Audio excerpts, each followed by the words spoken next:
आचार्य विश्वनाथ ने कहा था।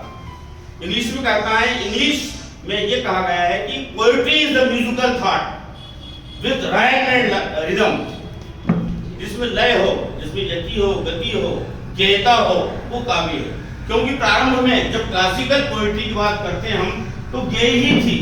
ये तो फिर प्रगतिवाद जब निकला 1936 में, तो फिर क्या है, छंद मुक्त काव्य आने लगा। निराला जी जिसके अग्रणी कवि थे, और उनके साथ कई कवि ऐसे निकले जो छंद मुक्त कविता कहने लगे। और इंग्लिश में ये था ब्लैंक वर्स, जिसको कहते हैं बिना तुक की कविता, ब्लैंक वर्स कहलाती थी।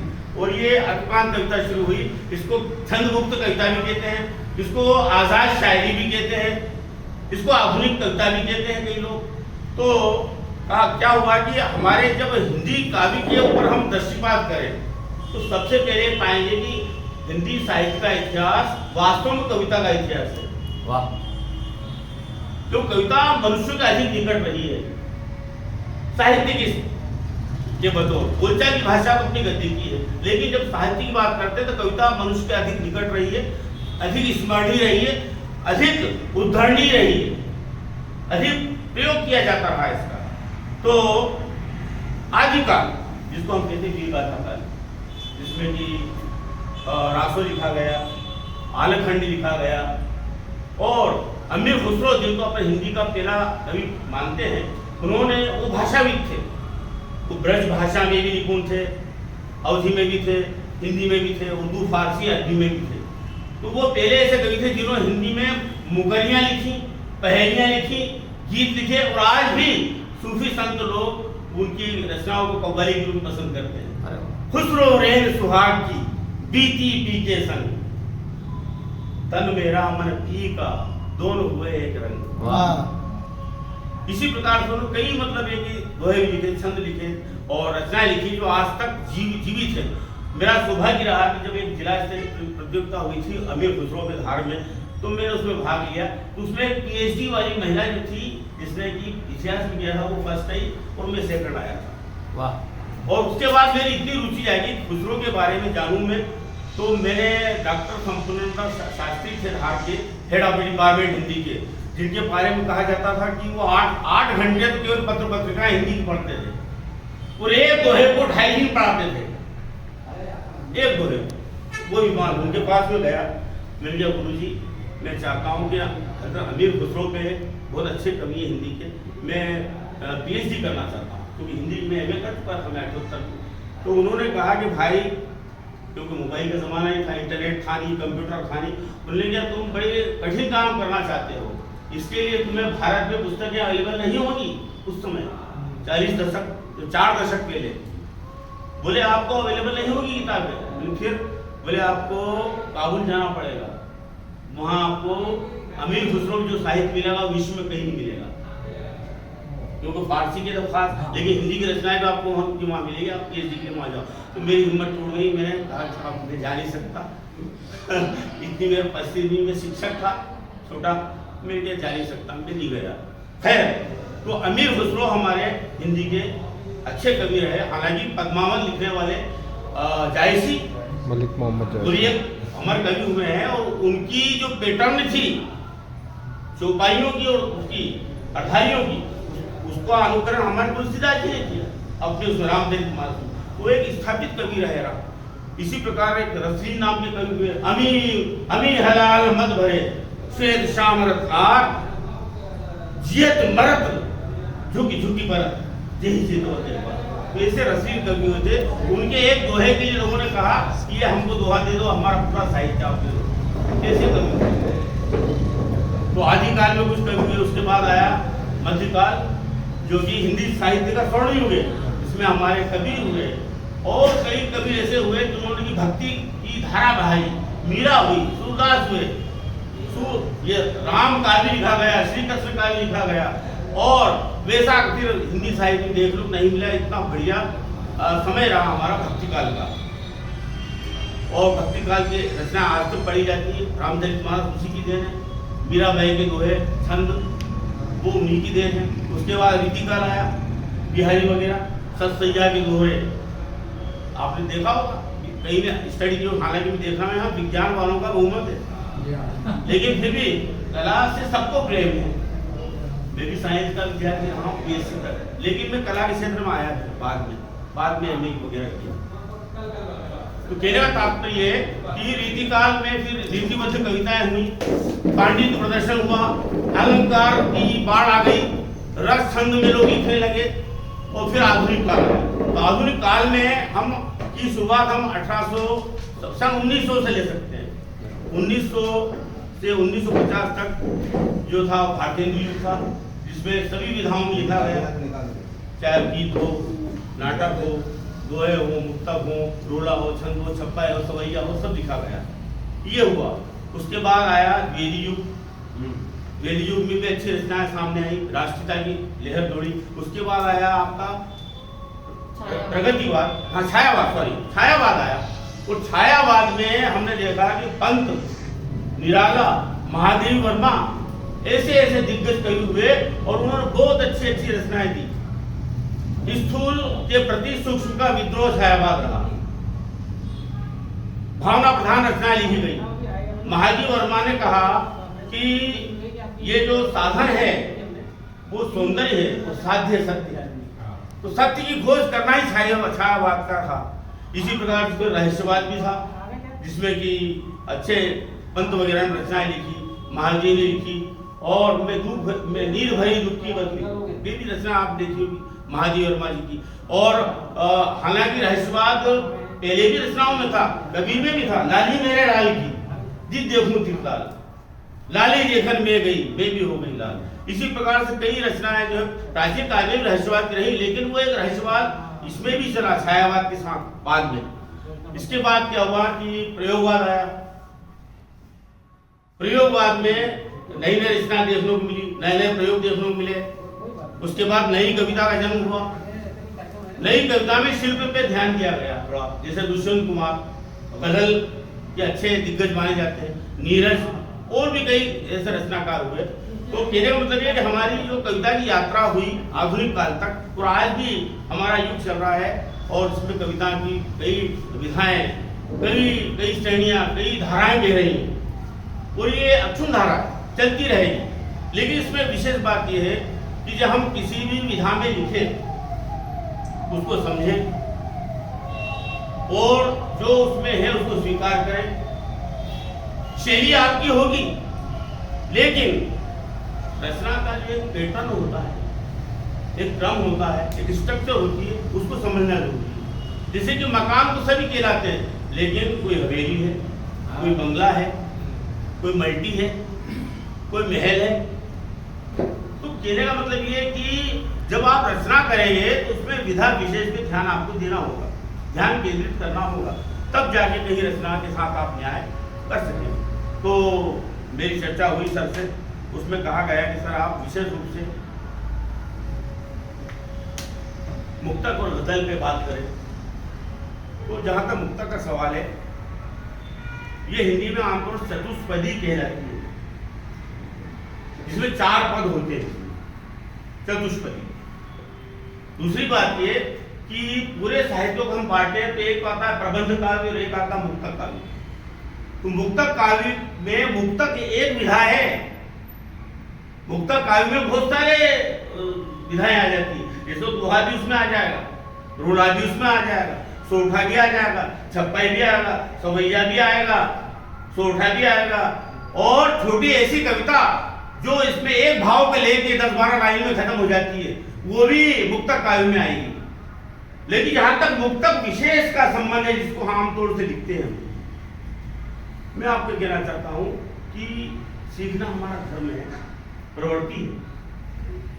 मैंने वैसे तो 1964 में कविता लिखना शुरू कर दी, छपना शुरू हो गई थी, 62 में लिखी थी, सॉरी 1962 मेरी जब आक्रमण चीन का हुआ भारत पे, तो पहली रचना मैंने लिखी राष्ट्रीय भावना से ओतप्रोत में, क्योंकि हमारे गुरुजी से दुबई थी, जो वो हमें बहुत प्रेरणा देते हैं राष्ट्रीय की, और हम इतने राष्ट्रीय भावना ओतप्रोत हुए कि हमने वो एक राष्ट्रीय रक्षा कोष के डब्बे बनाए कक्षा में, और उसको लेके और सब चंदा करते पूरे सिटी में, और चंदा ला गुरुजी को देते कि सर ये जमा करवाना है प्रधानमंत्री कोष में, राष्ट्रीय रक्षा कोष में। और फिर वो कहते कि राष्ट्रीय रचना को पाठ भी करवाते, तो हम दूसरों की रचना पढ़ते, फिर मेरे सोचता कि हम भी खुद लिखे। तो 62 पहली बार मैंने राष्ट्रीय कविता लिखी। लेकिन जब मैं 7वीं क्लास में आया तो 1964 में नई दुनिया में पहली बार मेरी कविता, एक राष्ट्रीय कविता छपी, हिंदुस्तान हमारा है, भारत हमको प्यारा है, यहाँ पे बहती गंगा यमुना, यहाँ बहती ब्रह्मपुत्र की धार, इन नदियों से हमको प्यार। ये रचना मैंने 1964 प्रकाशित थी नई दुनिया में, जो स्थापित पेपर है। फिर उसके बाद तो लाइन लग गई। तो फिर मैंने क्या करा कि जब 8वीं या 9वीं क्लास में आया तो मेरे पास, क्योंकि मेरी रचनाएं छपने लगी थी अखबारों में, नवभारत में और नई दुनिया में, तो मेरे पास पत्र पूरे भारत से आने लगे।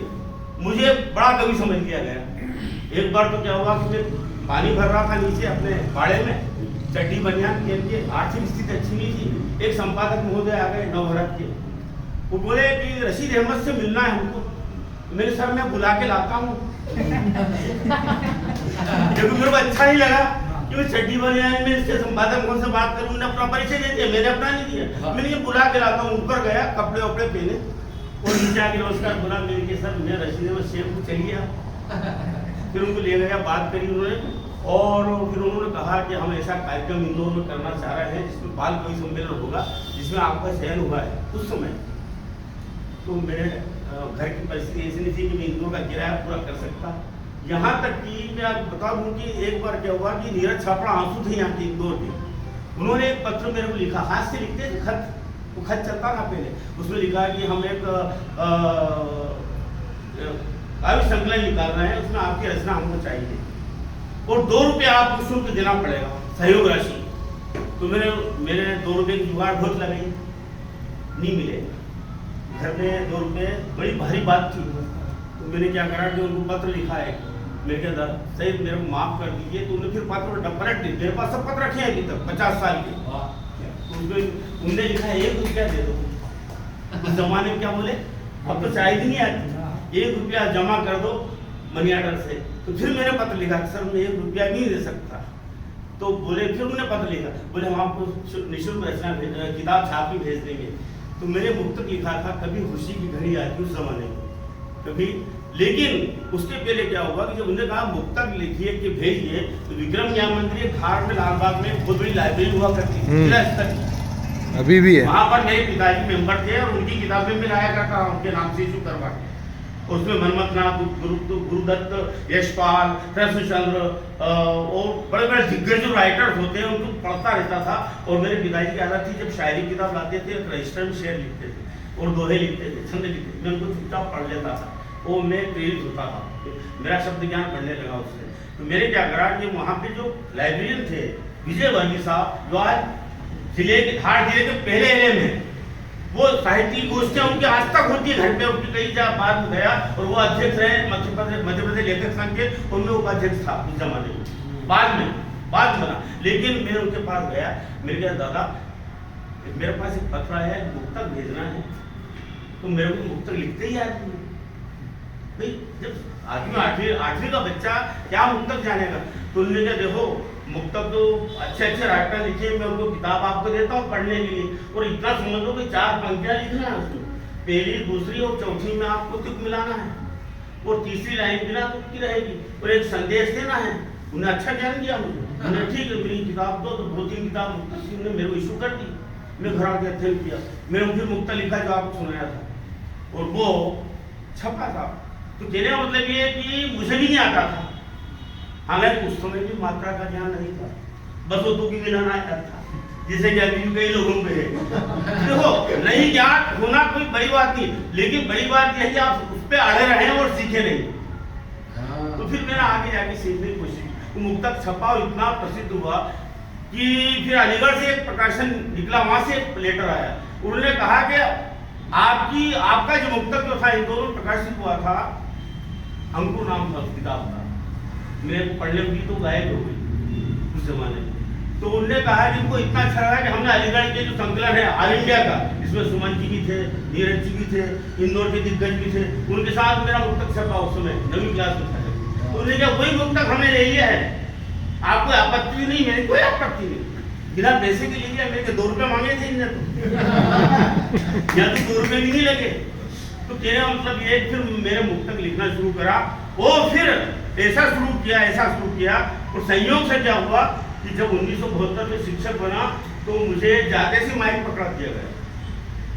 वो कहने लगे हेडमास्टर कि आपको संचालन करना है, तो साहित्यिक सांस्कृतिक गतिविधियों का मेरे को प्रतिनिधि बनाया।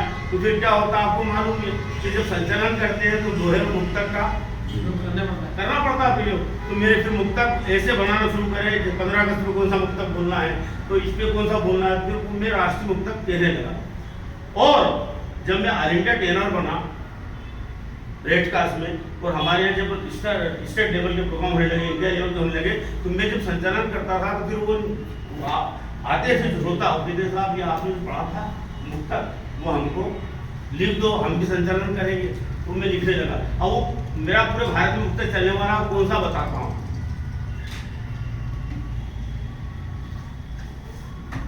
गुलो बुलबुल नहीं हो तो चमन की बात कैसे हो, गुलो बुलबुल नहीं हो तो चमन की बात कैसे हो, मोहब्बत के बिना अपने वतन की बात कैसे हो, बहाना ढूंढता फिरता हूँ मैं अपनों से मिलने का, कि बहाना ढूंढता फिरता हूँ मैं अपनों से मिलने का, नहीं ये कार्यशाला हो तो मिलन की बात कैसे,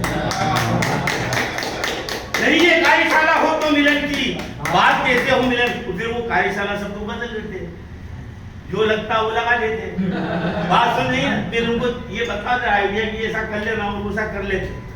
तो कहने का मतलब ये कि मुक्तक फेमस हुआ।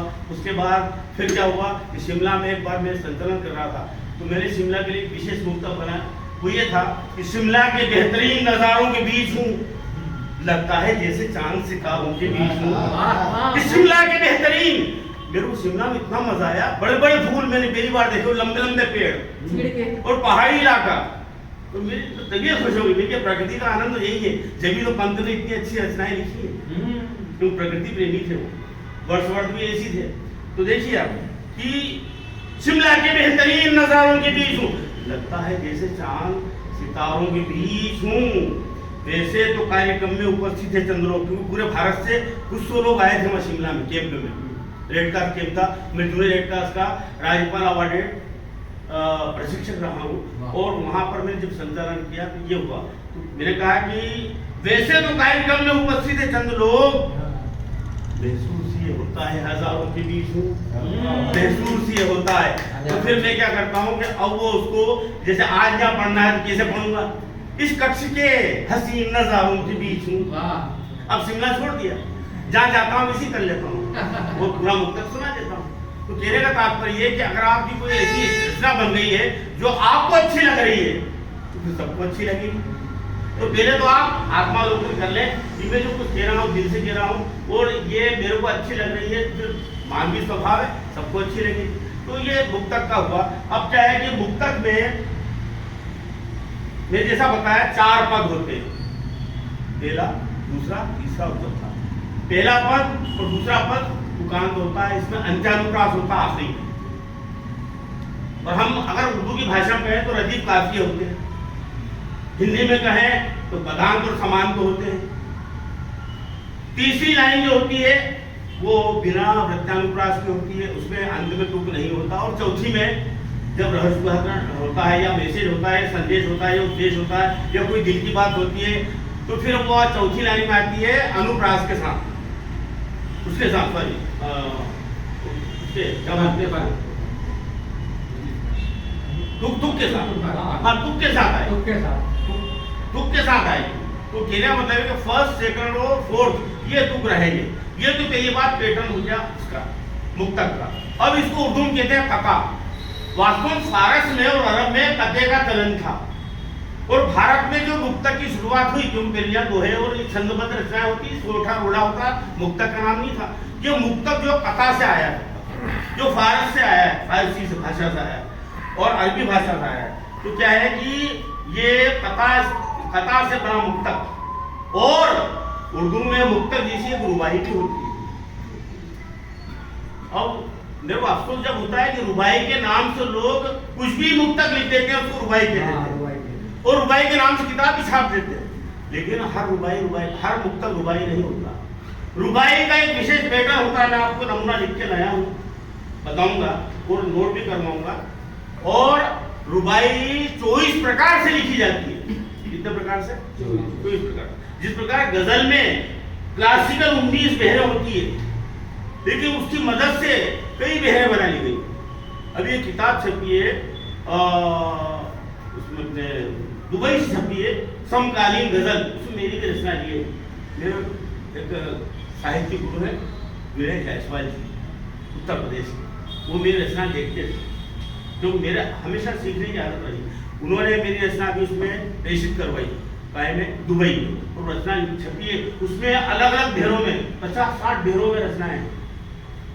बेहद जो होती है गजल की, वो मुक्तक में भी काम आती है, क्योंकि ऐसा कहा जाता है कि मुक्तक गजल का आधार है, मुक्तक गजल की जननी है। अगर आप गजल लिखना चाहते हैं, सबसे पहले अपना हाथ साफ काय पे करेंगे, मुक्तक करेंगे। मुक्तक अगर आप मुक्तक में लिखने में दक्ष हो गए, तो फिर आप उसको आगे विस्तार दे सकते हैं, गजल का रूप दे सकते हैं। गजल में क्या होता है, आखिरी में एक मक्ता होता है, और नहीं तो 3 शेर की गजल भी हो सकती है। मैंने पढ़ी, कई दीवानों में पढ़ी, बेला कह दिया उन्होंने मतला, फिर कहा एक शेर और मक्ता कह दिया, तो कम से कम 3 शेर की, और अधिक से अधिक राजकुमार चंदन से पूछो, 10,000 से, देवास के 10,000 से लिख दिया राजकुमार चंदन, हाँ एक ही बिहार में। इसी प्रकार हमारे इंदौर में भी है वो एक सरस्वती जी, उन्होंने भी बहुत लंबी गजल लिखी है। हाँ, और कैसी है वो तो आप जाने संरक्षण करें, लेकिन उन्होंने लिखी है लंबी गजल, लिखी हाँ है ना। और उस किताब पे गजल किताब जो लिखी सरस्वती जी ने इंदौर के, उसके ऊपर दवेल जी ने उनको 20,000 रुपए का अनुदान भी दिया। अभी पिछले हफ्ते मिले, घर आए थे, मिले 20,000 का अनुदान मिल गया।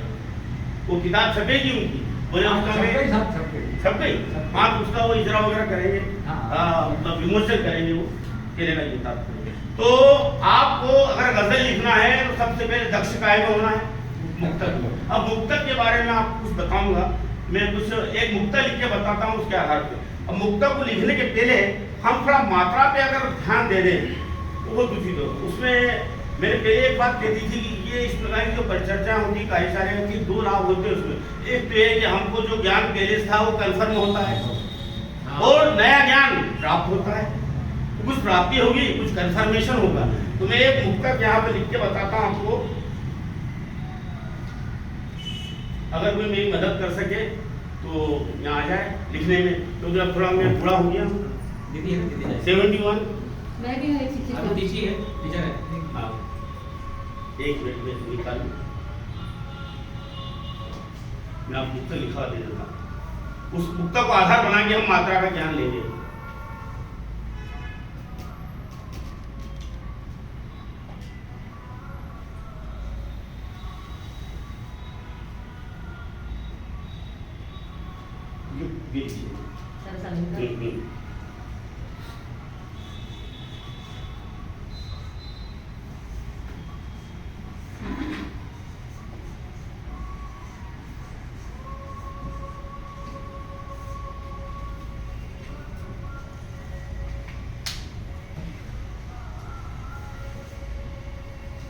कमजोरी बढ़ गई थोड़ी मुझे, कभी कभी बैठ के भी बात करूंगा।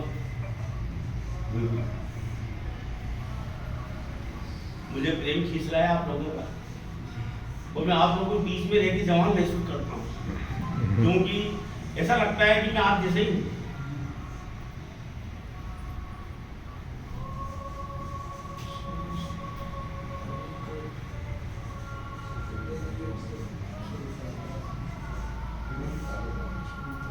इसमें मुक्तक के गुण भी आ गए, मात्रा भार भी आ गया, वो मुक्तक भी है, इसमें मल्टीपर्पज है ये।